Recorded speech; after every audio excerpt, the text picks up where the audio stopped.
اس captain سید حماد کا court martial کرتے جس نے ایک بلوچی ڈاکٹر کا ریپ کیا تھا. اس کا کورٹ مارشل نہیں کیا, وہ وہیں رہا اور ترقی کرتے ہوئے وہ کیپٹن تھا. جب اس نے ریپ کیا وہ کرنل کے عہدے تک پہنچا. اس کا کورٹ مارشل آپ کو نہیں یاد آیا, نہیں کیا. کورٹ مارشل کرنا تھا تو ایوب خان کو لاتے تم اپنے کورٹ میں اور اس سے پوچھتے کہ یہ جو اتنی زمینیں تم نے حاصل کی ہیں یہ کہاں سے حاصل کی, کیسے حاصل کی ہیں. پوچھتے ایوب خان سے کہ لیاقت علی خان کو, اس وقت کے وزیر اعظم کو جس نے گولی ماری تھی سید اکبر, اور سید اکبر کو جس نے اسی وقت یہ ثبوت مٹانے کے لیے سید اکبر پہ گولی چلائی تھی, اس کا نام تھا نجف خان. اس نجف خان کو ایوب خان نے 240 ایکڑ زمین کس لیے دی تھی؟ جو اس وقت ڈی ایس پی تھا اس کا عہدہ کیوں بڑھایا گیا, کیوں اس کو آگے ترقی دی گئی تھی؟ پوچھتے. آج تک کسی ایسے شخص کا کورٹ مارشل نہیں ہوا. ارے کورٹ مارشل کرنا ہے تو نواز اور زرداری کا کیجئے جن کے پاس اربوں ڈالر ہیں. ایک امریکن میگزین میں تھا کہ اگر نواز شریف روزانہ اور زرداری روزانہ 10-10 ہزار ڈالر خرچ کریں تو 100 سال گزر جائیں گے پھر بھی ان کے پاس 50 سال کے لیے پیسے رہیں گے. یہ پیسے کہاں سے آئے ہیں؟ یہ سرے محل کہاں سے خریدا گیا ہے؟ لندن کی یہ پراپرٹیز کہاں سے خریدی گئی ہیں؟ یہ سب پاکستان کے پیسے ہیں. ان کو تم عدالت میں نہیں لائے. ان پہ کورٹ مارشل جن پہ بنتا ہے, جن کا ثبوت موجود ہے کہ 16 ارب ڈالر کی منی لانڈرنگ کا دن تھا کہ یہ پیشی میں جاتا اور جیل میں بند ہوتا, اس دن تم نے اس کو وزیر اعظم بنوا دیا کیونکہ تمہاری بدماشی ہے نا. تم جس کو جی چاہے بنا دو, جس کو چاہے بگاڑ دو. کب تک؟ تم انٹرنیشنل میڈیا نہیں دیکھتے, کوئی ریسرچ پیپر نہیں پڑھتے, کوئی ذرا ڈیپ اسٹڈی نہیں کرتے. دنیا کے 50 اچھے لیڈرز میں عمران خان کا شمار ہوتا ہے اور دنیا کے 200 کرپٹ لیڈر میں نمبر 2 پر نواز شریف کا نام آتا ہے. آج وہ نواز شریف لندن میں بیٹھ کر آرمی چیف کا انتخاب کرتا ہے. کیا لیا ہے تم نے اس سے؟ یقیناً کچھ لیا ہے. تمہارے پاس کوئی کچھ باتیں اس کے پاس ایسی ہیں تمہاری, مطلب ایسے تو نہیں کہ وہ تم پہ اپنی دھوس دھمکی جماتا ہے, تمہیں گالیاں دیتا ہے, وہ بھی اس کی بیٹی بھی, اس کے خلاف کبھی تم نے کوئی ایکشن نہیں لیا اس کی پارٹی کے. اور یہ جو بہتری کرنا چاہتا ہے اس کو تم ٹانگنا چاہتے ہیں کیونکہ یہ کرپٹ جرنیلوں کی, not all the Jarnail, not the فوج, میں چند ہمیشہ اس لیے کہتا ہوں یہ چند کرپٹ جرنیل ہیں, ان کی راہ میں یہ رکاوٹ ہے. اب آپ کو ان کرپٹ جرنیلوں کو اپنے ظلم اور عوام کے صبر کے درمیان میں ایک لائن ڈرا کرنی پڑے گی. انف از انف. اب آ رہے ہیں وکلا, آ چکے ہیں سڑکوں پر.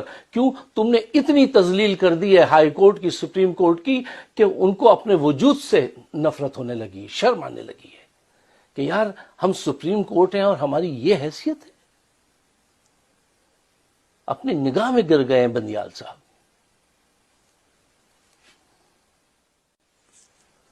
صاحبوں, یہ اس شخص کو قتل کرنا چاہتے ہیں جو بین الاقوامی فورمز پہ جا کر پاکستان کا, اسلام کا مقدمہ لڑتا ہے, جس کی زندگی کرکٹ کھیلے, ہاسپٹل بنائے, یونیورسٹی بنائے, باہر سے جا کے پیسہ جمع کر کے لائے, وہ پاکستان کو سرو کرتا ہے.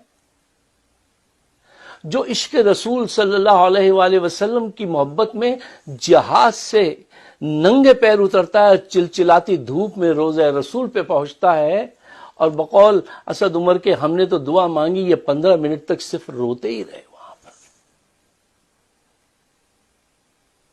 قوم اس کا دامن کیسے چھوڑ دے؟ جو عشق رسول میں ہے, جو پاکستان کے لیے بہتری کرنا چاہتا ہے, اس کو خطاب دیتے ہیں اور ناراض ہوتے ہیں. آصف منیر صاحب یہ پلے بوائے ہے. پلے بوائے تھا, وہ اپنی جوانی میں آپ سے بہت زیادہ خوبصورت تھا, بہت زیادہ فیمس تھا, پلے بوائے تھا, جو وہ اب نہیں. خدا معاف کر دیتا ہے, تم نعوذ باللہ خدا سے بھی بڑھ کر ہو, تم معاف نہیں کرو گے. پاکستان برباد ہوتا ہے, ہو جائے, اور ان کو لے کر آئے ہو جو صرف لوٹنا جانتے ہیں، ان سے یہ توقع رکھتے ہو کہ یہ ملک کی اکانومی ٹھیک کریں گے؟ یہ ذہن ہے آپ کا؟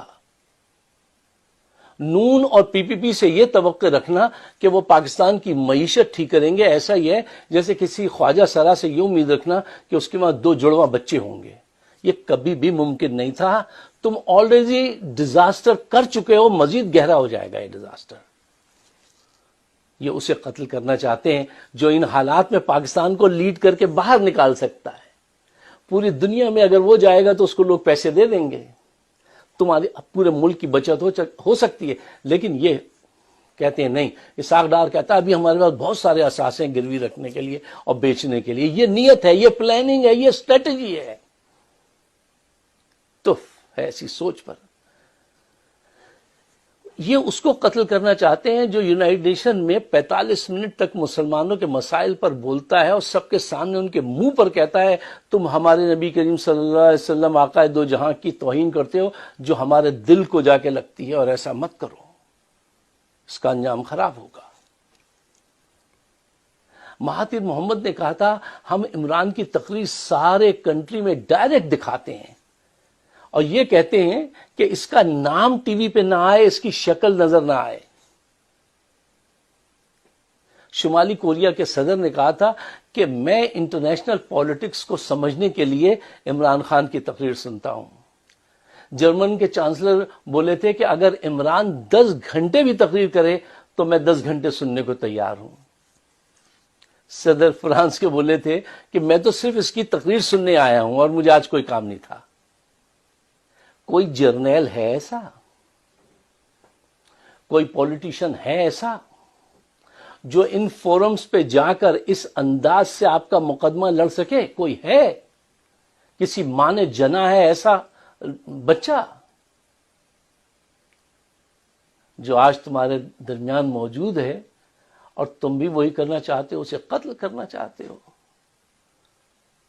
لیکن شاید تم نے تاریخ سے ابھی تک کوئی سبق سیکھا نہیں۔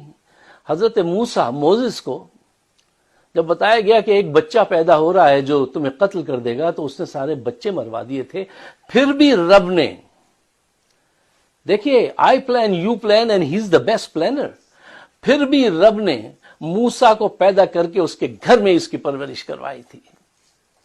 تم آج چاہتے تو ہو، تمہارا گٹھ جوڑ تو بڑا پکا ہے اور تم مارنا چاہتے ہو، لیکن جس انداز سے اب وکلا نکلے ہیں اور عوام کے اندر جو شد و مد ہے، اس کا بھی تھوڑا سا تم نے ٹریلر دیکھا ہے فرانس میں کہ اس نے ان کو برہنزاد گالیاں دی جو غلط بات تھی۔